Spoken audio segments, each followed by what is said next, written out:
नमस्कार दोस्तों, कल हमने देखा कि प्रेडो डेक्स से खुश था कि उसने उसके भाई रेमन के कातिल फ्रीबो को मार दिया। फिर डेक्स एक क्रूज पर जाकर टर्नर को मारता है, जिसका पता प्रेडो को लग जाता है क्योंकि उसे कोस्टल गार्ड्स ने बताया था कि डेक्स क्रूज के पास गया था। शहर में एक नया सीरियल किलर स्किनर आ चुका था। प्रेडो क्लेम्सन के कत्ल में डेक्स की मदद करता है। अब आगे अगले दिन एक घर में लीजा नाम की लड़की का कत्ल हुआ था। मसूका बताता है कि कातिल ने स्क्रू ड्राइवर का इस्तेमाल किया है। आगे डेक्स बताता है कि कातिल ने जूते नहीं पहने थे जब वो यहाँ आया था, उसने सिर्फ सॉक्स पहनी थी जिन पर खून लग चुका था। मसूका डेक्स की बात सुनकर कहता है ये कातिल एल्बर्ट है जो 6 महीने पहले पकड़ा गया था, लेकिन सबूत न होने के कारण बच गया था। इसके बाद डेक्स और प्रेडो गोल्फ खेल रहे थे और डेक्स उसे आज हुए कत्ल के बारे में बताता है। प्रेडो कहता है कि एक एलन नाम की वकील ने उसे जमानत दिलवाई थी और लीजा की मौत की जिम्मेदार वही है। डेक्स उसने अपने क्लाइंट को रिहा करवाया, यही तो उसका काम है। प्रेडो वो कानून से खिलवाड़ करती है। डेक्स क्या उसने कभी कत्ल किया है? प्रेडो उसने सिर्फ एल्बर्ट को ही नहीं बहुत सारों को जमानत दिलवाई। दरअसल प्रेडो चाहता था कि डेक्स एलन को मारे, लेकिन डेक्स सिर्फ हथियारों को मारता था और एलन ने कभी किसी को नहीं मारा था। उसी रात प्रेडो के घर में प्रेडो फिर डेक्स को समझाता है कि हमें एलन को मार देना चाहिए क्योंकि अब वो मेरे पुराने केसों को फिर खुलवा रही है। डेक्स उसे कहता है कि मैं एलन को नहीं मार सकता। दरअसल प्रेडो का मानना था कि एलन मुजरिमों को रिहा करवाती है, जबकि एलन का मानना था कि प्रेडो निर्दोष लोगों पर झूठे केस चलवाकर उन्हें सजा दिलवाता है। अगली रात प्रेडो अचानक एलन के घर आता है। दूसरे दिन सुबह प्रेडो की बीवी सिल्विया डेक्स से मिलने रीटा के घर आती है। यहाँ डेक्स दरवाजा खोलता है। सिल्विया, मैं कुछ पूछते वक्त तुम्हारा चेहरा देखना चाहती हूँ। डेक्स, पूछो। तभी रीटा भी अंदर से आ जाती है। सिल्विया कहती है प्रेडो कल रात बहुत देर से घर आया। सिल्विया डेक्स से पूछती है, उसने कहा वो तुम्हारे साथ था, क्या ये सच है? डेक्स झूठ बोलता है, हाँ हम दोनों साथ थे। दरअसल सिल्विया को प्रेडो पर शक था कि उसका अफेयर चल रहा है, जबकि डेक्स को लगा था कि प्रेडो कहीं किसी काम से रुक गया होगा, इसीलिए वो झूठ बोलता है। एक अनजान जगह पर जहाँ सीरियल किलर स्किनर ने एंटम नाम के लड़के को काफी टॉर्चर किया था। विक्टिम एंटन कहता है अगर मुझे फ्रीबो के बारे में कुछ पता होता तो मैं तुम्हें जरूर बता देता। स्किनर उसे सुन रहा था। फिर एंटन पूछता है उसने तुम्हारा पैसा देना है? मैं तुम्हें पैसे दिलाऊंगा, मैं तुम्हारी मदद करूंगा। स्किनर, मुझे तुम्हारा पैसा नहीं चाहिए। एंटन उसकी तरफ देखता है। स्किनर आगे कहता है मैंने फ्रीबो को पैसा दिया था।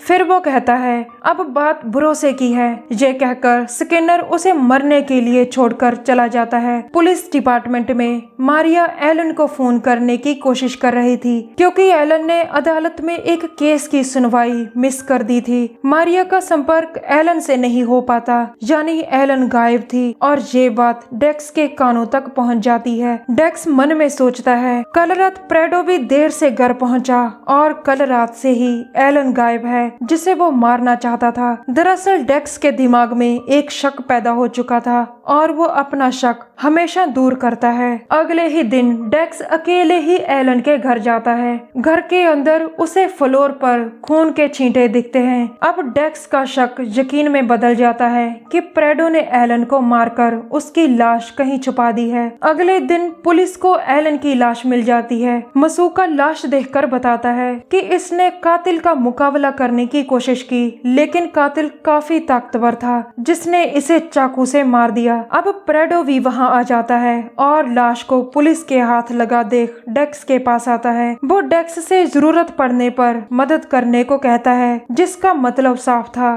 कि प्रेडो ही कातिल है। डेक्स सोचता है एक निर्दोष का कत्ल पूरी मानवता को शर्मसार करता है। मैं प्रेडो को नहीं छोड़ सकता, चाहे वो मेरा दोस्त ही क्यों ना हो। अगले दिन प्रेडो डेक्स को एक बिल्डिंग की छत पर बुलाता है। वो डेक्स से मदद करने को कहता है ताकि पुलिस उस तक ना पहुंच सके, लेकिन डेक्स मना कर देता है। प्रेडो डेक्स को कहता है कि अगर मुझे कुछ हुआ तो तुम भी नहीं बचोगे। डेक्स उसकी बातें सुन वहाँ से चला जाता है और उसे कोई दूरबीन से देख रहा था। डेक्स के जाने के बाद प्रेडो किसी को फोन कर पूछता है तुमने उसे देख लिया? स्किनर, क्या तुम्हें यकीन है कि इसे फ्रीबो के बारे में पता है? प्रेडो, वो तुम्हें फ्रीबो तक ले जाएगा।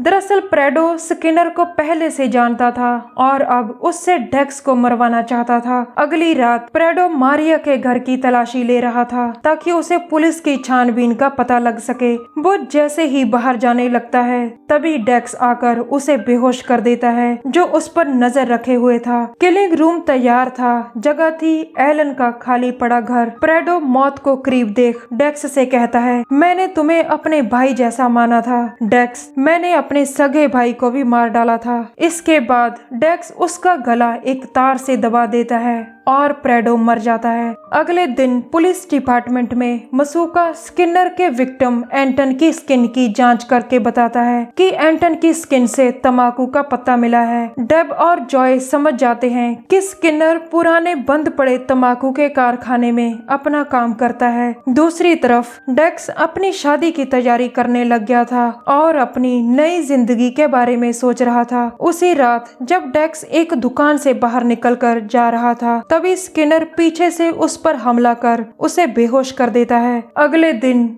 जब डेक्स को होश आता है तो उसके हाथ पैर एक टेबल से बंधे थे। वो एक पुराने बंद पड़े तंबाकू के कारखाने में था। डेक्स आजाद होने की कोशिश करता है जबकि स्किनर उसे ध्यान से देख रहा था। स्किनर उसके पास आकर उसे फ्रीबो के बारे में पूछता है, लेकिन डेक्स उसकी बातें टालता है। स्किनर, मैं तुम्हें मार डालूंगा, यह कहकर वो अपने टूल्स लेने चला जाता है। उसके जाने के बाद डेक्स टेबल को हिला हिला कर नीचे गिर जाता है, जिस कारण डेक्स के हाथ में चोट लगती है, लेकिन वो आजाद हो जाता है। ये देख स्किनर उसे मारने आता है और दोनों लड़ने लग जाते हैं। स्किनर एक मुजरिम था, लेकिन उसे ये नहीं पता था कि वो जिसे मारने चला है वो मुजरिमों का ही शिकार करता है। दोनों लड़ ही रहे थे कि तभी डेक्स पुलिस के सायरन की आवाज सुन लेता है। वो स्किनर की गर्दन तोड़कर जल्दी जल्दी ऊपर की तरफ जाकर स्किनर की लाश पुलिस की एक गाड़ी पर फेंक देता है। पुलिस की गाड़ी रुकती है और तब तक डेक्स एक खिड़की से भाग जाता है। पुलिस को लगता है कि स्किनर भागने की कोशिश करते करते ऊपर से गिर गया और गाड़ी के नीचे आकर मर गया। दरअसल स्किनर एक संखी आदमी था जिसने फ्रीबो को पैसे दिए थे। जब तक उसे अपने पैसे वापस चाहिए थे तब तक डेक्स ने फ्रीबो को मार दिया था। स्किनर को लगा था कि फ्रीबो उसके पैसे लेकर भाग गया और वो उस तक पहुंचने के लिए उन लोगों को मारता है जो फ्रीबो के बारे में जानते थे। अगले दिन डेब डेक्स को तैयार कर रही थी क्योंकि आज डेक्स की रीटा के साथ शादी थी। कुछ देर बाद डेक्स सोच रहा था, माना कि मेरी शादी हो चुकी है, माना कि मैं जल्द ही पिता भी बन जाऊंगा, लेकिन मैं जैसा हूँ वैसा ही रहूंगा। जिंदगी तभी खूबसूरत लगती है जब आप जैसे हो वैसे ही बने रहो, खुद को ना बदलो, खुद का विकास करो। दोस्तों, इसी के साथ हमारे डेक्स्टर मॉर्गन की कहानी यहीं खत्म होती है। जल्द ही मिलेंगे नई कहानी के साथ, तब तक के लिए नमस्कार, जय हिंद। हमारी वीडियो देखने के लिए धन्यवाद। प्लीज हमारे चैनल को जरूर सब्सक्राइब करें।